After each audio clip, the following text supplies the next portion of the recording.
maningning at makulay. Ganyan kung ilarawan ang Pasko sa Pilipinas. Dahil para sa mga Pinoy, hindi kumpleto ang Pasko kung walang parol. Bukod sa ito ang nakagisnang dekorasyon ng bawat tahanan. Ito rin ay simbolo ng ating Kapaskuhan. Ang sinaunang parol ay gawa ng Kapampangan artisan na si Francisco Estanislao noong 1908. Simple lang ang disenyo nito. Hugis bituin na gawa sa kawayan, papel de hapon, at papailawan gamit lang ang kandila. Noong una, ay ginagamit ang mga parol para ilawan ng mga daan papuntang simbang gabi, hanggang sa maging bahagi na ito ng ating kultura, lalo na sa Pampanga. Halimbawa, ang Lubenas sa Angeles City, may natatanging tradisyon kung saan tampok ang mga parol na kumakatawan kay Jesus at sa kanyang 12 apostol. Sa paglipas ng panahon, umusbong ang iba't ibang disenyo ng mga parol. Mas dumami ang mga palamuti at naging mas makulay ang mga ito.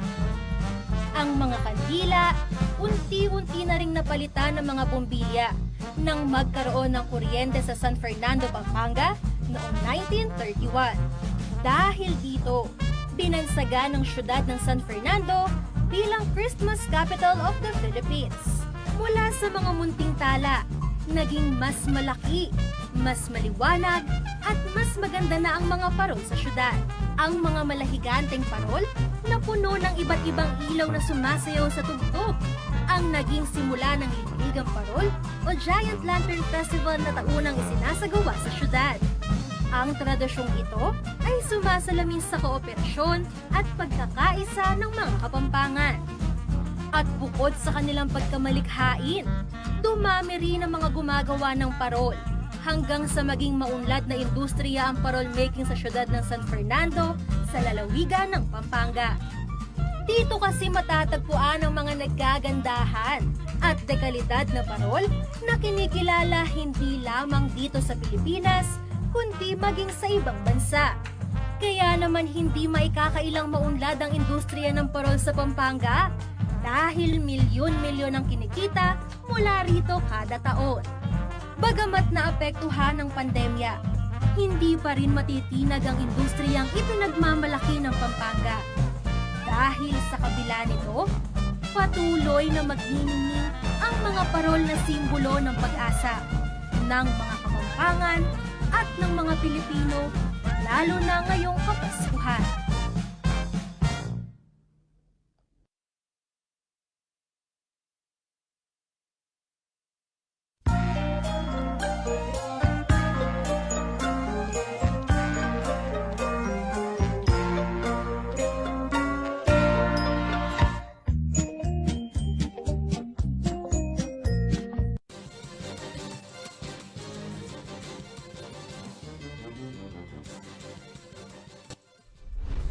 Narito na ang mga malalaking balitang Central Luzon ngayong araw. LTO, nilinaw na hindi raw mandatory ang roadworthiness test sa mga PMVIC. Pero mga motorista, inoobliga pa rin umanong sumalang dito. Dalawang warehouse at showroom ng high-end cars na pag-aari ng Kapampangan businessman na si Raymond Ronquillo, siniyasat ng Bureau of Customs. Mga supporters ni Vice President Leni Robredo sa Pampanga, handa na para sa gagawing motorcade bukas. At Kalusugan, Kaligtasan at Kabuhayan, sentro ng Bulacan Business Conference 2021.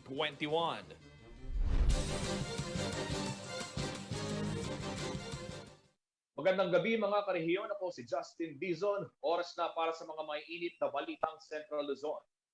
Naguguluhan na raw ang mga motorista sa paiba-ibang anunsyo ng Land Transportation Office kaugnay ng pagpapatupad ng mandatory roadworthiness test sa mga PMVIC.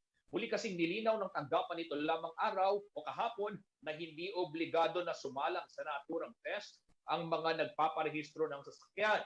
Pero sa kabila ng muling kanselasyon ng mandatory order, ilang motorista raw dito sa Pampanga inoobligahan pa rin idaan ang kanilang sasakyan sa nasabing pagsusuri.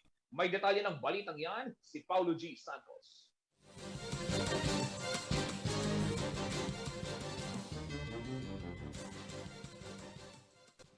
Hindi raw mandatory ang roadworthiness test sa mga Private Motor Vehicle Inspection Center o PMVIC para makapag-rehistro ng sasakyan.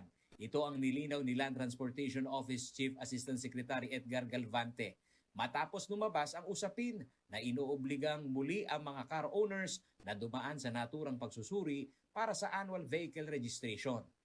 Inilabas ng LTO ang naturang paglilinaw matapos isa publiko ni Senadora Grace Poe, chairperson ng Senate Committee on Public Services, na may natanggap na impormasyon ng kanilang opisina na balik mandatory na nga ang nasabing vehicle test. Ayon kay Galvante, may option pa rin ang mga nagpaparehistro kung PNBIC o sa traditional na Private Emission Testing Center o PETC sila sasalang. Posibleng na-misinterpret lamang daw ng mga vehicle owners ang rollout ng bagong Information Technology o IT system ng LTO. Sa pagsisiyasat ng CLTV News sa mga nagpaparehistro ng sasakyan sa tanggapan ng LTO Region 3 o sa Diosdado Macapagal Government Center, Ciudad ng San Fernando, Pampanga, tila taliwas sa sinasabi ni Asek Galvante ang kanilang nararanasan. Gaya na lamang ni Mang Ferdi Litada. Kumusta po yung ano natin, sir? Dumaan po kayo sa PETC o PMBIC? Ito. So, PMBIC, sir. Kung siya raw ang tatanungin, mas okay sa kanya ang dating proseso para iwas na rin sa mahabang pila, lalo na ngayong pandemya. Para sa akin, yung dati, yung kahit saan, pwedeng magpa-emission eh. Eh ngayon,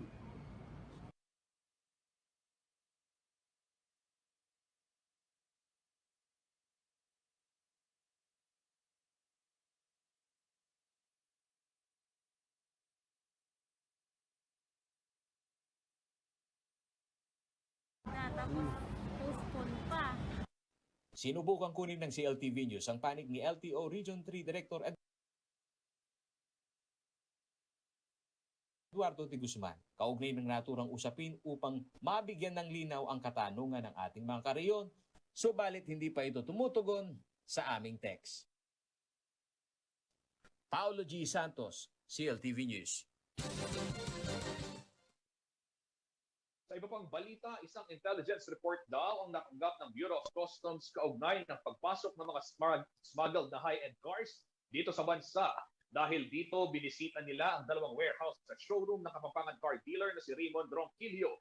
Ayon naman kay Ronquillo, dumaan sa lehitimong proseso ang kanilang mga sasakyan at wala silang tinatago sa pamahalaan. Narito ang detalye ng balitang yan.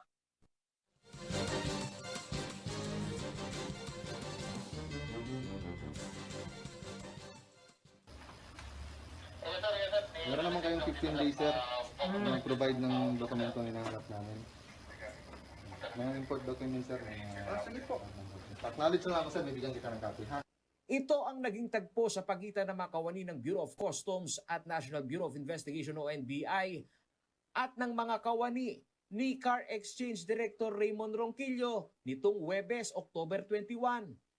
Binisita kasi ng mga otoridad ang dalawang warehouse at showroom ni Ronquillo sa Quezon City at sa bayan ng San Simon sa Pampanga. Tila na sorpresa ang mga empleyado ng R33 Car Exchange na nagawang i-countercheck pati na ang mga kagawad ng BOC na nagbigay umano ng letter of visitation upang siyasatin ang mga high-end car sa bodega ng negosyante. Saan po ba sila connected? Dito din po kasi ako trabaho din. Ano po sila dito, sir? Nag-helper din naman po ako. Helper? Sa inyo ko na lang, sir. Parisid po. Hindi, pwede naman din po. Sige po, kaparisid ko din sa inyo, sir. Pare-pareho naman din po tayong nagkukuha ng video. So, we will do the same thing kasi so we can inform our boss as well. No problem, sir. Bibigyan po kita ng copy, sir. Sa panayam ng CLTV News sa tagapagsalita ng Bureau of Customs na si Jet Maronilla, umaakto lamang sila sa intelligence report upang matiyak kung lehitimong may mga dokumento ang maraming high-end cars na nakaimbak sa showroom ni Ronquillo. And we're just verifying, no, if these luxury cars actually paid.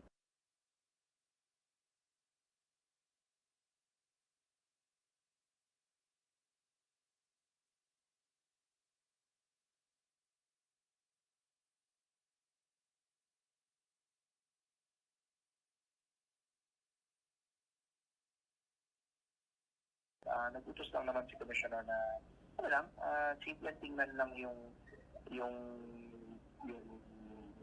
itong lugar na to kasi nga may nag-report sa amin that openly they're selling luxury vehicles. We have no conclusion yet. Ayon kay Maronilla, base sa spot report ng BOC, naglalaro sa 500 milyon hanggang 1.5 billion pesos ang rough estimate sa halaga ng mga supercar na kanilang siniyasat na nasa kustodiya ng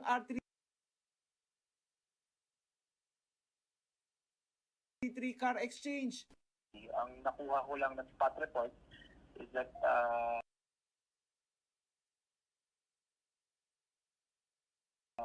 approximately ang cruise approximation pa lang nila is about 500 million to about 1.5 billion of luxury vehicles.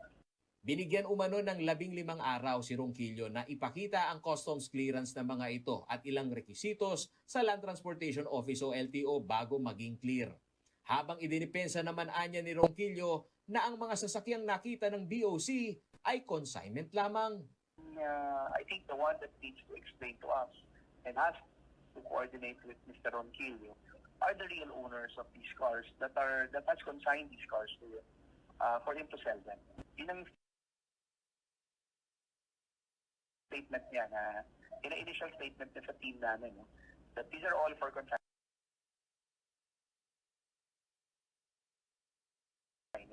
Bahagi din umano ng joint investigation ng BOC at NBI ang usapin ng conspiracy sakaling mapatunayan na sangkot ang naturang negosyante. There's a conspiracy that Mr. Ronquillo knows that these are smuggled items. Samantala, sa FB post ng negosyanteng si Raymond Ronquillo, sinabi niya na nakikipag-ugnayan naman sila sa investigasyon at sa tinagal umano nila sa industriya ay wala umanong naging bahid ang kanilang negosyo sa usapin ng pagpuslit ng mga smuggled na sasakyan. Taong 2003 pa sila sa naturang negosyo at mayroong hawak na legal na dokumento ang mga sasakyan o kaya't handa raw silang ibigay ang anumang requirements na hingin ng BOC. Si Ronquillo ay anak ni Santo Tomas, Pampanga Mayor Gloria Ronquillo at ng yumaong dating Mayor Romy Ronquillo. Paolo G. Santos, CLTV News. Abangan sa pagbabalik ng CLTV News. Masantol at Sasmuan, may pinakamababang bilang ng aktibong kaso ng COVID-19 sa Pampanga. COVID-19 vaccination para sa mga mag-aaral na papasok sa limited face-to-face classes, hindi raw mandatory ayon sa CHED. At kauna-unahang radyo eskwela sa Pampanga, umeri na sa bayan ng Arayan. Manatiling nakatutok para sa iba pang mga nangungunang balita ngayong araw dito sa CLTV News.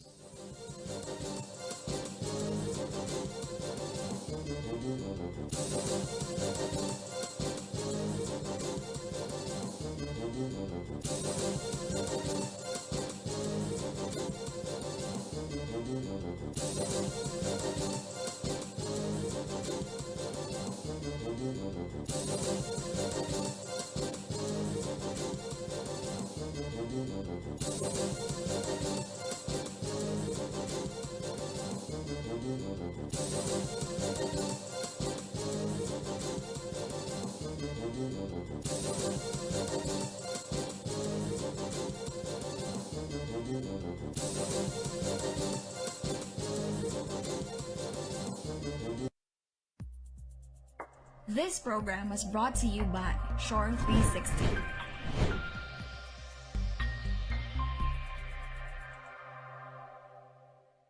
Sa haba po ng traffic sa EDSA, pabayaan ko po na umihit. Madalas po nakakaranas ako ng pananakit ng aking bewang. Ang findings po sa akin ay nagkaroon po ako ng kidney stone. Dahil sa kidney care, ang problema ko sa kidney ko solved na. Kayang-kaya ng kidney care. Ang kidney care, hindi gamot, hindi dapat gamitin panggamot sa anumang uri ng sakit.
Reliable auto service brought closer to you at the Clark Freeport Zone. Laos Auto Services, your professional multi-brand service center, is right in your midst. It offers general jobs for repair and maintenance, body paint and detailing, collision repair and body works. Laos Auto Services at Clark Freeport is backed up by highly trained technicians, specialists in auto paint, detailing, body works and collision repair. Laos Auto Services, your professional multi-brand service center. Open Monday to Saturday from 8:30 a.m. Located along Manuel A. Rojas Highway, Clark Freeport Zone. For inquiries, contact 045-499-8080 or 0908-819-8080.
Nagbabalik po ang CLTV News. Ito naman, good news mga kabalin.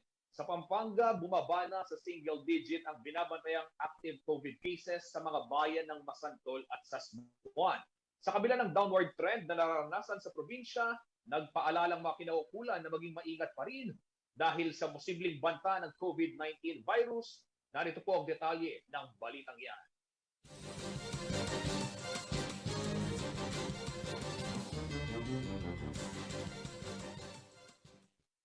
Nitong October 20, naitala sa kulang 2,000 ang bilang ng active COVID-19 cases sa Pampanga. Kung dati-rati umaabot ito sa 4,000, sa kasalukuyan ay 1,978 cases na lamang ito. Pero ang naturang bilang hindi pa rin dapat ikakampante. Maigting na paalala ng Provincial IATF. 2 bayan din sa probinsya ang nasa single digit na rin ang binabantayang aktibong kaso ng COVID. Sa bayan ng Sasmuan, 9 na lamang ang active cases. 4 sa bilang ay bagong kaso. Habang sa bayan naman ng Masantol, 7 na lamang ang aktibong kaso. Kahit papababa na ang kaso sa buong lalawigan, patuloy itong nakapailalim sa Modified General Community Quarantine hanggang sa katapusan ng buwan. Ibinabari ng Executive 17D-2021 kung saan bawal pa ring lumabas ang mga 15 years old below at 65 years old pataas. Pinahihintulutan naman na ang 70% dining capacity sa mga restaurant. Maging ang mga non-resident ng lalawigan ay maaari nang bumisita o pumasyal basta't sila'y fully vaccinated, walang sintomas ng COVID-19 o may maipakikita na local o foreign vaccination card. Minsan nang nagpaalala si Vice Governor Lilia Pineda para sa agarang pagdedeklara ng health condition ng mga kabalen na nakararamdam ng sintomas ng COVID. Ito umano ang isa sa mga paraan upang maagapan ang pagkalat at paglala ng COVID-19. Pero po kung maaga pa, nagpapatingin na kayo, hindi po tayo gagastos ng ganong milyon para po magamot kayo. At minsan po, nagbayad ka ng 1 milyon, kalating milyon, patay pa po ang kapamilya nyo na may COVID. Nagpaalala naman ng World Health Organization na makinig sa payo ng mga medical expert at huwag mag-self-medicate. Ang maayos na distribusyon ng mga COVID patients sa mga ospital, quarantine facility at isolation area ay malaking tulong din upang makontrol ang dagsa ng pasyente sa mga pagamutan. If your healthcare workers are saying you need to go into hospital, please go into hospital.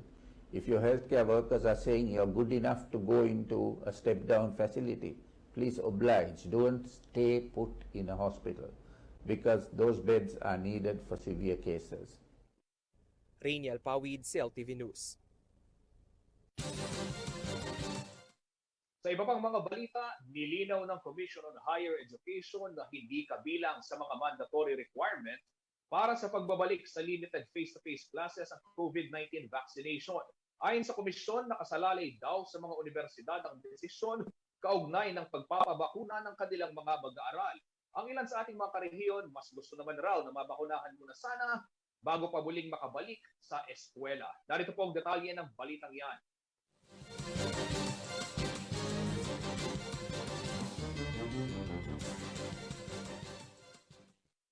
Nilinaw ni Commission on Higher Education Chairperson Prospero de Vera III na hindi rekisito ang COVID-19 vaccination sa mga estudyanteng a-attend ng limited face-to-face classes.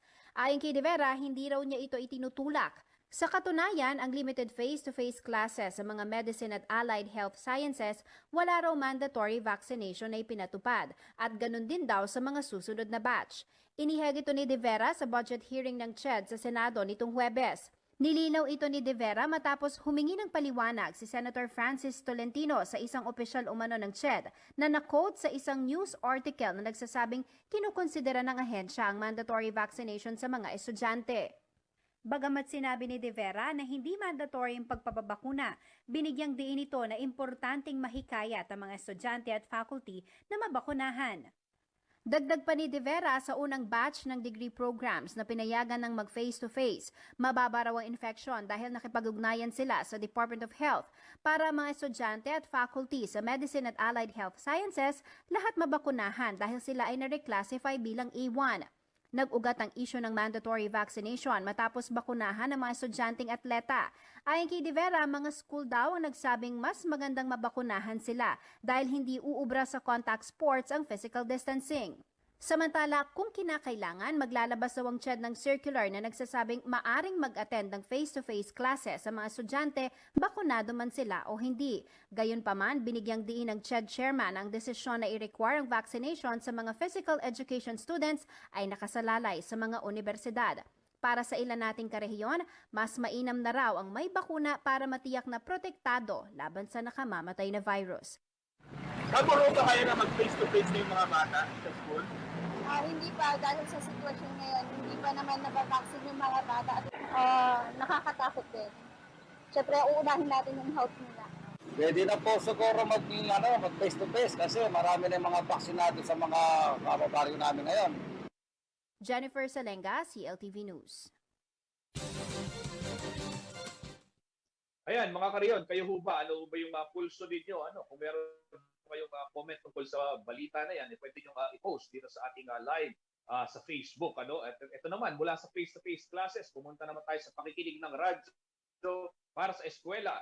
Sa bayan ng Arayat, kumere na ang kauna-unahang radyo eskwela dito sa lalawigan ng Pampanga. At matatagpuan ito sa San Juan Banyo Elementary School. Ang naturang radio-based learning setup ay joint project ng paaralan at ng lokal na pamahalaan. Kinakuha naman ng ilang mga magulang ang libreng radyo na malaking menos raw sa gastusin sa pambayad sa internet connection o pagbili pa ng cellular data. Ang detalye ng balitang yan ihatid sa atin ni Rainiel Pawin.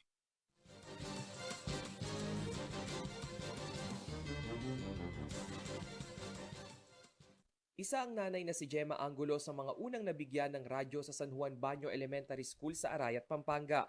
Nagsimula na kasing umere ang radyo eskwela sa naturang paaralan. Ito ang kauna-unahan sa buong lalawigan. Para kay Gemma, menos gastos na ito sa pagbili ng cellular data tuwing mahina ang signal ng kanilang internet connection. Kasi pag minsan po yung wifi, yung data, yung free data po, mahina siya dahil marami gumagamit. Malaking tulong po sa student at sa akin na din po para maunawaan po ng bawat estudyante yung kanilang lesson. Ang higit 1,400 transistor radios ay donasyon ni Arayat Mayoral Aspirant Madet Alejandrino. Dahil wala pang face-to-face classes sa lugar, pinaiigting ngayon ang sektor ng edukasyon sa buong bayan. Masyado raw masakit sa bulsa ng karamihan ang pagbili ng gadgets at pagpapakabit ng internet. Namangha po ko, naisip nila ang ganitong project na magka-transistor radio ang mga bata. Gawa namang maganda din po kasi yung yung mataas po kasi ang kaya yung signal madali nilang nakuha. Laking pasalamat din ng DepEd Pampanga sa pamunuan ng paaralan at lokal na pamahalaan na siyang nagtulong sa pagbuo ng mini radio station setup. Mapakikinggan ng Radyo Eskwela sa 102.1 FM. So, ang Department of Education po is encouraging our schools na magbigay po ng mga alternatibong mga learning modalities. So, isa na nga po dito ang radio-based instruction. Ayon sa DepEd, malaking bagay rin ang radio-based learning dahil sa bayang mapakikinggan ng mga bata at magulang ang bawat paksang itinuturo. Kasi yung isang kalaban ngayon ng mga guro ay yung mahirap talagang ma-retain yung mga konsepto na itinuturo sa mga bata. 439 ang kabuang bilang ng mga elementary school sa Pampanga. Karamihan sa mga ito ay gumagamit ng iba't ibang learning techniques gaya ng modular, online at teleskwela na mapapanood din sa CLTV 36. Rainiel Pawid, CLTV News. Abangan sa pagbabalik ng CLTV News. Mga supporters ni Vice President Leni Robredo handa na para sa gagawing motorcade bukas dito sa Pampanga. Kalusugan, kaligtasan at kabuhayan, sentro ng Bulacan Business Conference 2021. Manatiling nakatutok at magbabalik ang CLTV News.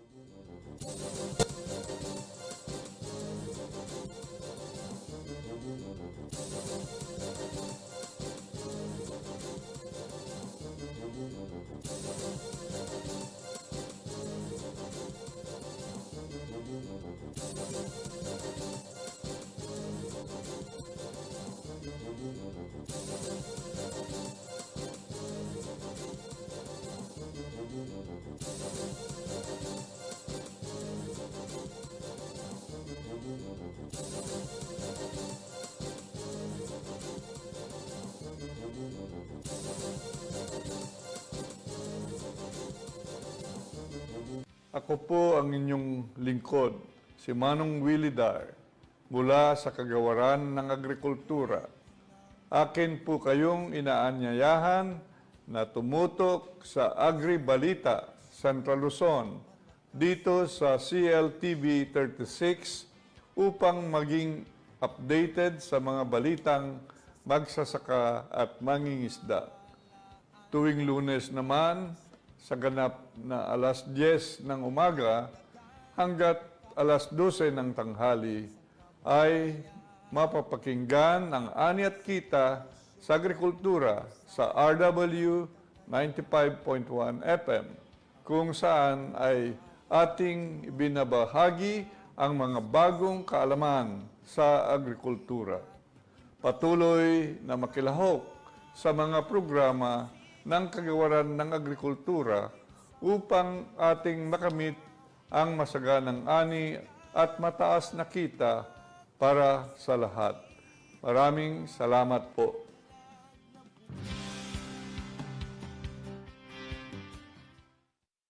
Ang wasto at regular na paghuhugas ng kamay ay ang pinakamabisang paraan para makaiwas sa COVID-19.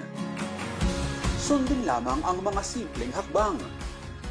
Hugasan ang inyong mga kamay gamit ang sabon at tubig. Kuskusin mabuti ang inyong mga kamay. Magsimula sa palad hanggang sa pagitan ng mga daliri at likod ng kamay. Gawin ito sa loob ng 20 segundo. Panlawang mabuti ang inyong mga kamay at patuyuin ito gamit ang malinis na tuwalya. Laging tandaan, ang tubig ay sandata laban sa COVID-19. Ugaliing maghugas ng kamay sa wastong pamamaraan. Ang paalalang ito ay hatid sa inyo ng Prime Water.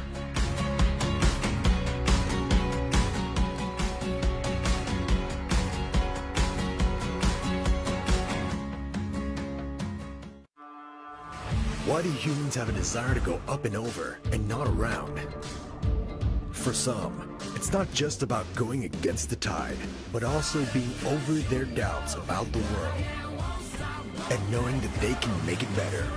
Truth is, we go up and over what's ahead of us so we can overcome the biggest obstacle, ourselves.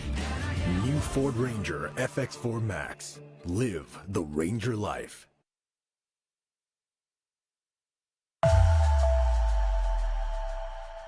Our superheroes don't wear capes.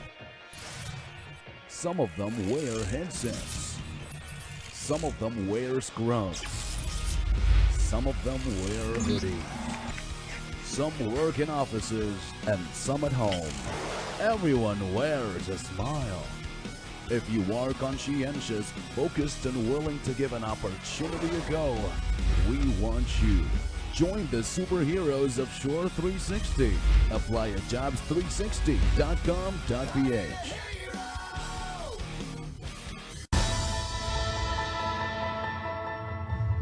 Bawat boto ay mahalaga dahil ito yung pagkakataon na pantay-pantay ang tingin sa bawat Pilipino. Ito yung pagkakataon na pantay-pantay na may karapatan tayo para ihalal yung mga gusto nating manungkulan sa gobyerno. Ang hindi pagboto ay pagsasantabi ng isang karapatan para maihalal nga natin yung mga nararapat na maging opisyal ng gobyerno para makapili ng mga susunod na mga leader na mamumuno sa ating bansa na mayroong vision para maging maayos nga yung panunungkulan o yung isang administrasyon. Kung gusto nyo pong baguhin na yung buhay nyo at magbago na yung ekonomiya ng bansa, ito na yung pagkakataon para magparehistro tayo at bumoto para sa magiging tamang liderato ng bansa. Rehistrado na ako para bumoto. Ikaw?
Ang wika ay mahalaga sa pakikipag-ugnayan at mabisang komunikasyon.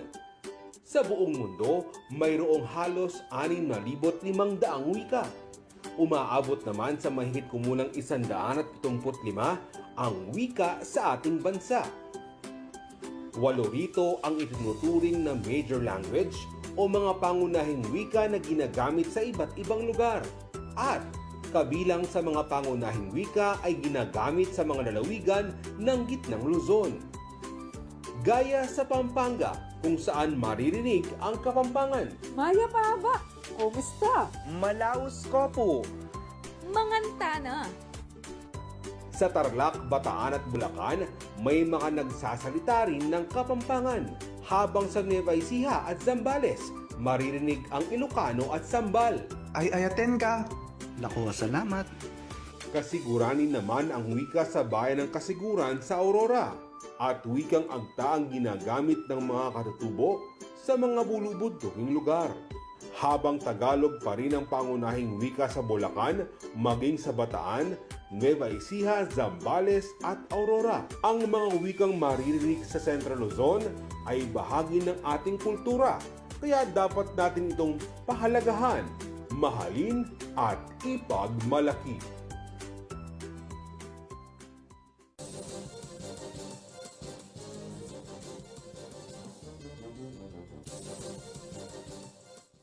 Nagbabalik po ang CLTV News at sa iba pang mga balita, aarangkada na ang tropa ng Pag-asa o Team Robredo Pangilinan bukas para sa isang nationwide motorcade.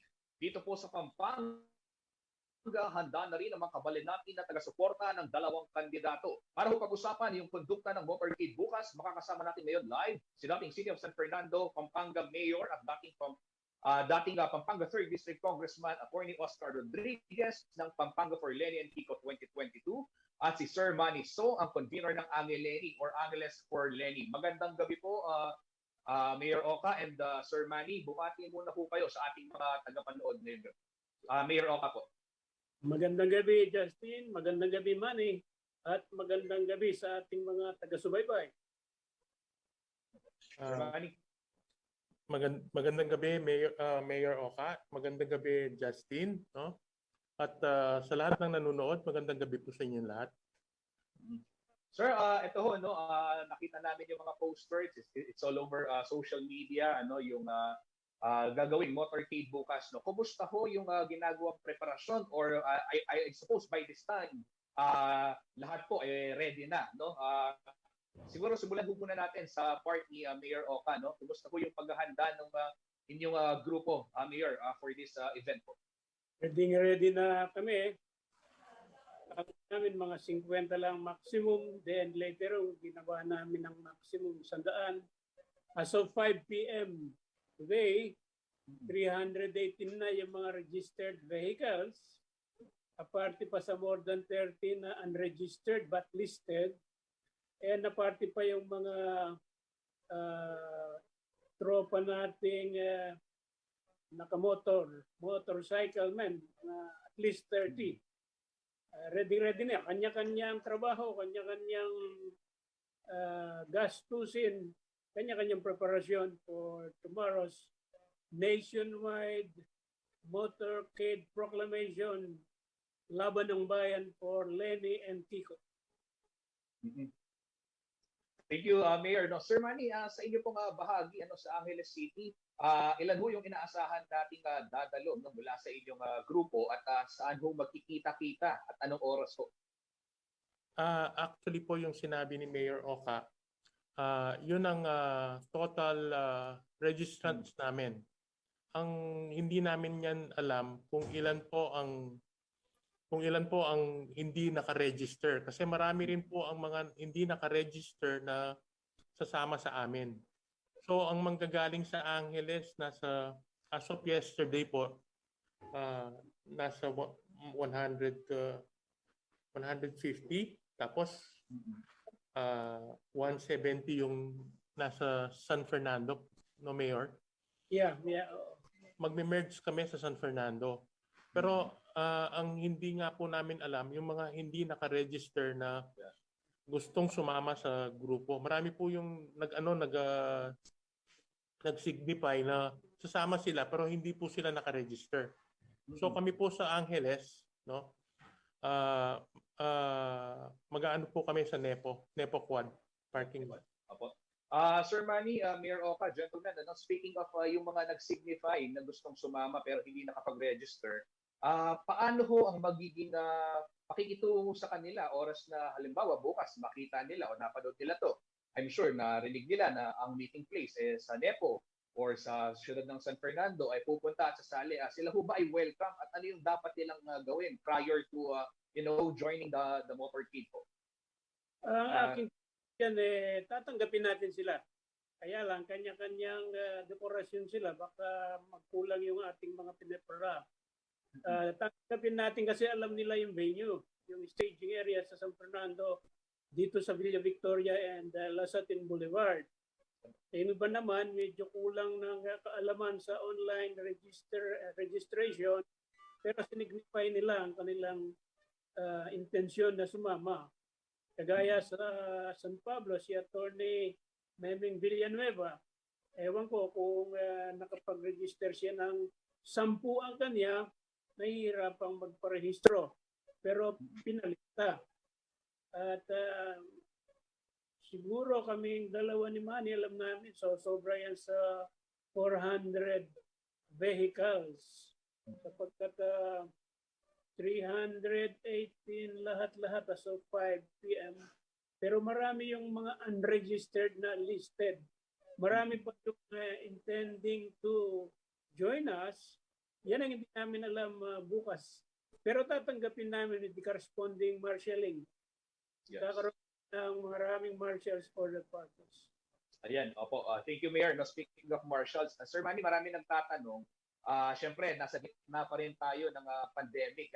How would you ensure na hindi masasacrifice daw itong minimum safety protocols, no? Gaya na lamang siyempre yung masking and physical distancing. No? Gaano karaming marshals ho ba yan? At ano yung paalala ninyo sa mga dadalo ho bukas? Actually po, through our chat, no, inaano na po namin sila.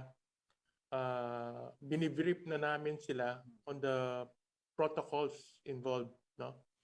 At the same time po, may mga marshals naman tomorrow, no? We have I think we have 30 motorcycle motorcycle riding marshals who would ensure the imposition of yung mga rules nga po at saka yung pag nung main nung motorcade, no, yung orderliness and everything. So kaya nga po ang ginawa namin for tonight, no, in-encourage na namin sila na may meeting point kami, yung pag-decorate ng mga sasakyan, no, we do it tonight para kung meron man pong hahabol bukas, pwede nang pagtulong-tulungan, hindi na ganun ka Pero ngayon po, we are issuing yung mga dekorasyon, yung mga tarps, yung mga posters, yung mga ribbons. So we're helping them decorate their individual vehicles para hindi na po kami ma-delay bukas at maano namin yung oras. Sir Manny, saan ho iikot ang convoy, no, ang motorcade bukas pag once nag-meet ho yung Tagka-Angeles at saka yung sa San Fernando? I think ang ikot po namin bukas is from San Fernando, no? Dadaan po kami ng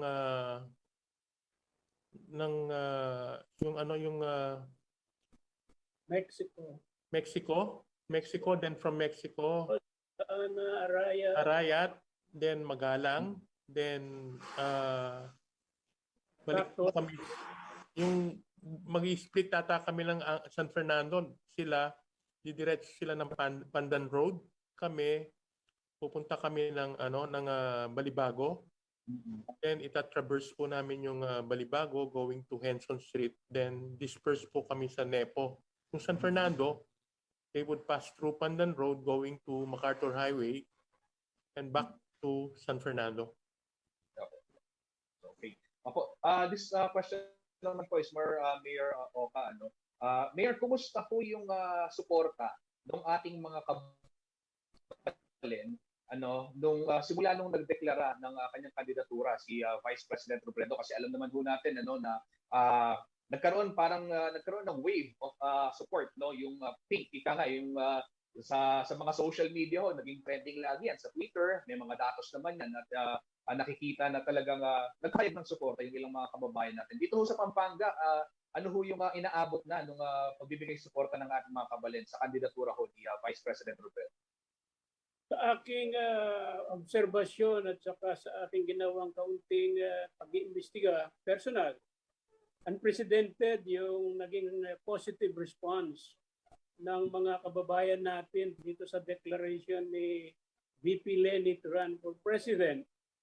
At sinubukan kong tawagin yung mga kakilala kong mga political leaders dito sa 3rd District at least.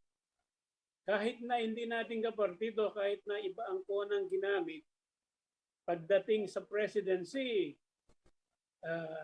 kay Leni sila, hindi lang ganon. Sisigaw yan at hindi lang ho ako, pati yung asawa ko at saka mga anak. Yan, Leni ang mga yan. Napakagandang na-responde. Kaya itong gagawin bukas, indikasyon yan kung gaano pa-enthusiastic yung mga Kapampangan sa panawagan ni Leni na mag-volunteer for the fight for presidency ng ating grupo. At tawag ko dyan, laban ng bayan, hindi laban ni Leni. Kasi volunteerism purely ito eh. Walang gastusin si Leni, walang panggastos. Lahat na ito voluntaryong ginagawa nitong mga nakikisali sa laban for the presidency of Leni and vice presidency of Kiko. Napakaganda. Pampalakas ng loob kahit na alam nating mahigpit ang labanan because of money, pero ang responde ng mga mamamayan lalo nagpapalakas ng loob sa amin. Sa ating Thank you, Mayor. Sir Manny, last message na lang ho siguro sa mga tagapanood natin. Lalo na yung mga lalahok bukas, baka may mga reminders po kayo na gustong iparating po sa kanila. Sa lahat po ng sasali sa amin, no? Salamat po sa inyong suporta, no? Ang sabi nga po ni Mayor Oka, overwhelming yung ng mga tao. Opo, kung i-compare ko dun sa mga volunteers ko noong 2010, ang mga volunteers po ngayon, they are 10 times more dun sa lumabas noong 2010 para tumulong kay Noy Noy during those days. Parati nga po namin sinasabi sa kanila, sa lahat ng mga nagbo-volunteer para kay BP Leni, let us trust her na siya po ang magsasalba sa atin dito sa kung saan tayo ngayon. Siya po ang hahatak na sa ating pagkatalisod dito sa butas na kung saan tayo ngayon. So, sa lahat ng mga nagbo-volunteer, sana magsama-sama tayo at i-ano natin hanggang sa eleksyon yung init ng ating passion to help and to improve, to change yung governance dito sa ating bansa. Salamat po. Okay. Maraming salamat po, Sir Manny. So, Mayor Oka, huling paalala na lang po siguro at mensahe niyo sa ating mga tagapanood, kaugnay po ng gaganapin bukas. Aguyod natin ang labang ito sapagkat ito ay laban natin lahat. Sa aking pananaw, it will be very difficult to replicate this opportunity for us to change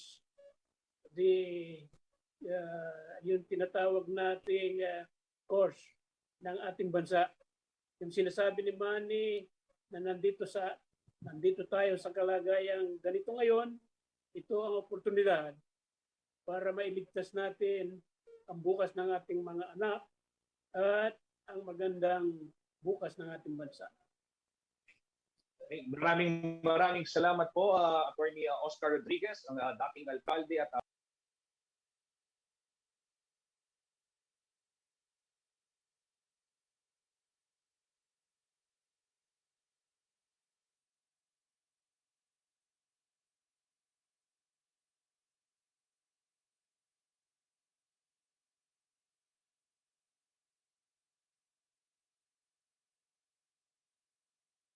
safety protocols, hindi lamang para sa mga customers, kundi maging para sa mga empleyado. Sa lalawigan ng Bulacan, sentro ng kanilang business, conference at ang kalusugan, kaligtasan at kabuhayan upang matulungan ang mga nagkenegosyo sa muling pagbangon nila sa pamamaraan ng new normal. Narito po ang detalye ng balitang yan.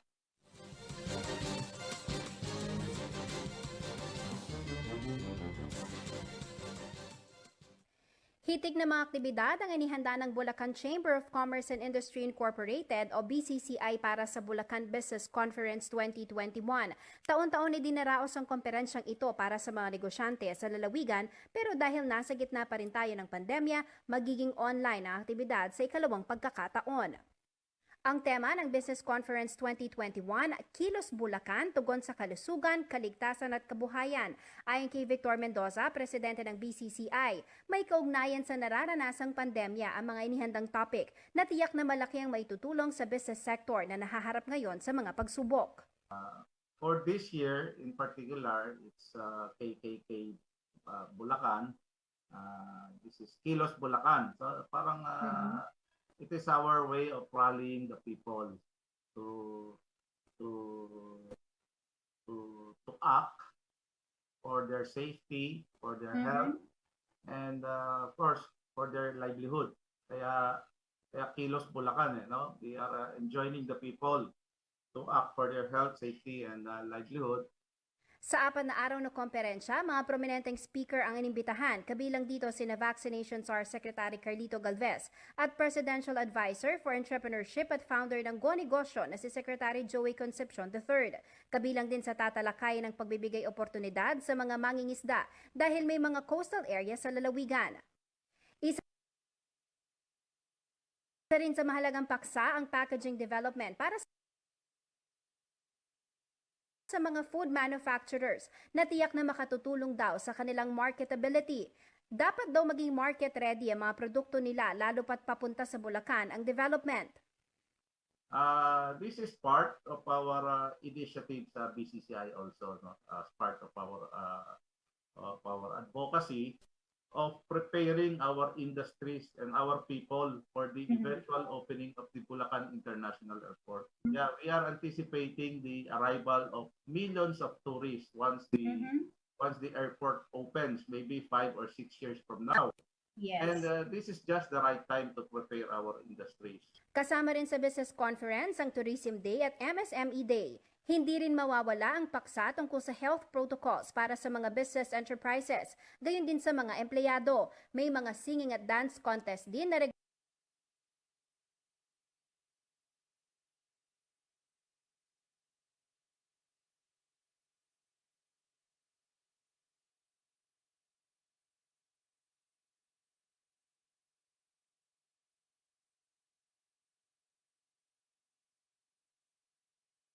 It's a 4-day event, and each day we have a number of speakers to talk on very relevant and important matters. May mensahe namang nais ipaabot ang presidente ng BCCI na si Mendoza sa mga kapwa niya negosyante. Along the way, we will experience hardships, and we have experienced it. Some so hard, others medyo okay lang. But nonetheless, it's part of running an enterprise. Along the way, we will encounter challenges, but there are opportunities as well. Let us not be saddened by what is happening, but let us be more challenged by the situation, and so that we can continue to provide, as employers, we can continue to provide jobs to people, we can continue to pay taxes to the government. Jennifer Salenga, CLTV News. Abangan sa pagbabalik ng CLTV News. Alamin natin mula kay Ginong Manny Esguera ang magiging lagay ng panahon bukas dito sa Pampanga at iba't ibang bahagi ng rehiyon. Manatiling nakatutok at kami magbabalik.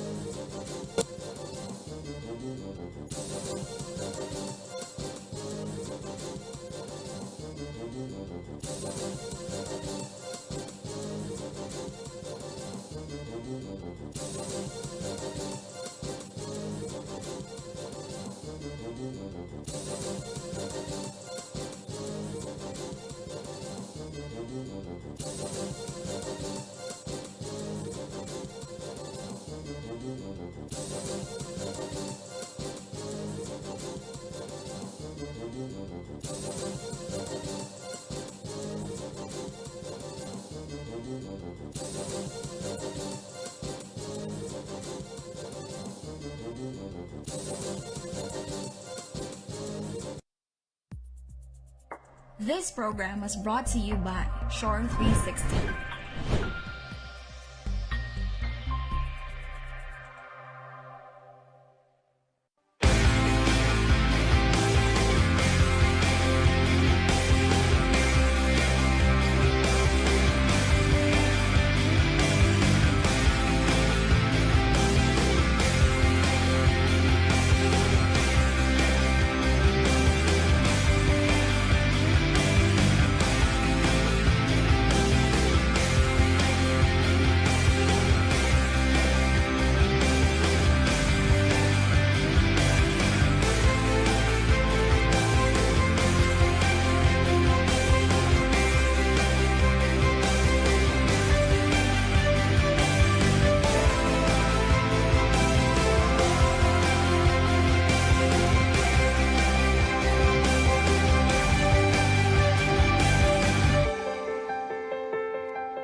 Nagbabalik po ang CLTV News. Nasa pangangalaga na ng otoridad ang 4 na most wanted persons sa rehiyon, habang bistado naman ang isang drug den sa sementeryo ng Bataan. Samahan natin si GM Jesus sa kanyang pagroronda sa rehiyon.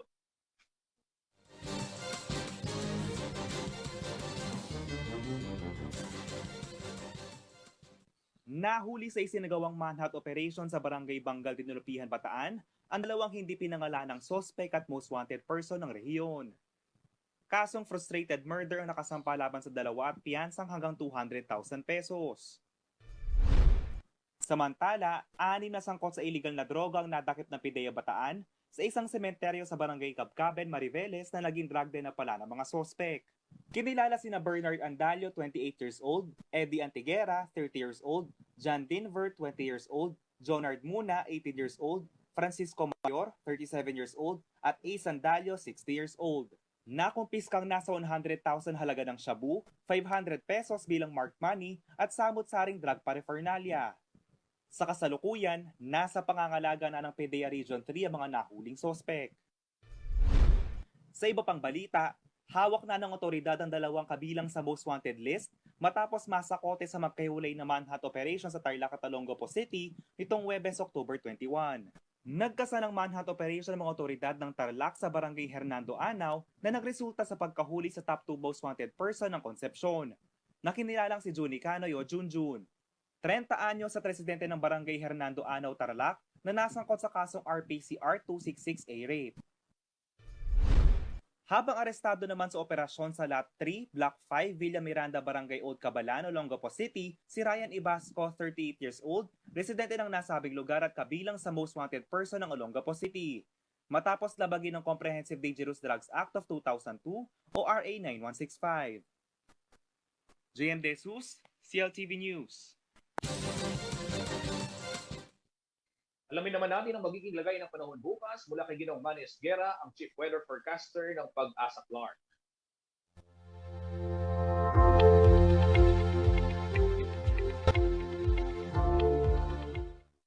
Narito po ang magiging taya ng panahon sa susunod na 24 oras. Isang low pressure area po na mataan Diyan po sa may layong 525 kilometers, diyan po sa silangan ng G1 Eastern Samar. Ito po ay nakapaloob sa tinatawag nating Intertropical Convergence Zone. So sa ayon nga po sa sinabi natin kagabi, ay meron tayong ITCC at dito po nagsisimula ang isang namumuong bagyo, nagsisimula po sa low pressure area. Samantala po ang Cagayan, ang Caraga, ang Eastern Visayas at ang Central Visayas ay magiging maulap ang papawirin dyan na may inaasahan po mga kalat-kalat ng mga pagulan. Ito po ay dulot ng ITCZ at ng namumuong low pressure area. Samantala po ang Batanes at Babuyan Island, kasama na po ang Cagayan, ay na partly cloudy po o bahagya hanggang sa kuminsan ay magiging maulap ang papawirin. Meron lamang po inaasahan mga isolated light rains. Ito po ay dulot ng northeasterly surface wind flow o isang mahinang hanging amihan. Ang Metro Manila naman po, nalalabing bahagi ng bansa, ay magiging bahagya hanggang sa kuminsan ay magiging maulap. At asahan din po natin mga isolated cases ng mga rain showers at thunderstorm. Dulot naman po ito ng localized thunderstorm. So sa ngayon po, ito lamang po LPA nito ang ating binabantayan at wala pa po sinasabi ating ahensya kung ito po ba ay may posibilidad na mabuo bilang isang ganitong bagyo. Pero naroon pa rin po yung ating gagawing pagbabantay at pag-iingat. At sana po ay laging nakatutok ang ating mga mamamayan para po sa kaukulang impormasyon tungkol po sa ating panahon. Magandang gabi po. At yan ang mga balitang nakalap ng CLTV News. Para sa karagdagang detalye, maaari niyong i-follow ang aming mga social media pages. At CLTV 36 Official and at CLTV 36 News sa Facebook. At sa Twitter naman at CLTV 36 and at CLTV News. Sa Instagram at CLTV 36 Official.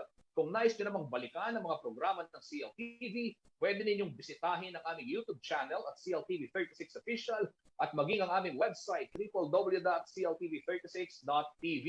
Mapapanood din nationwide ang programa ng CLTV via Signal Channel 115 at sa ating 39 cable partners, dito naman huyan sa Central Luzon. Mga karihon, sa darating hong Lunes, makakasama nyo na si Jennifer Salenda dito sa ating balitaan tuwing alas 6 ng gabi sa CLTV News at si Jody Mercado naman ho ang inyong makakapiling tuwing tanghalian sa topic at ang inyong pong lingkod Justin Dizon makakasama nyo para sa mga mainit na balita na may kinalaman sa public interest tuwing alas 3 ng hapon. Kasama po ang buong pwersa ng CLTV News and Current Affairs. Ako po si Justin Dizon.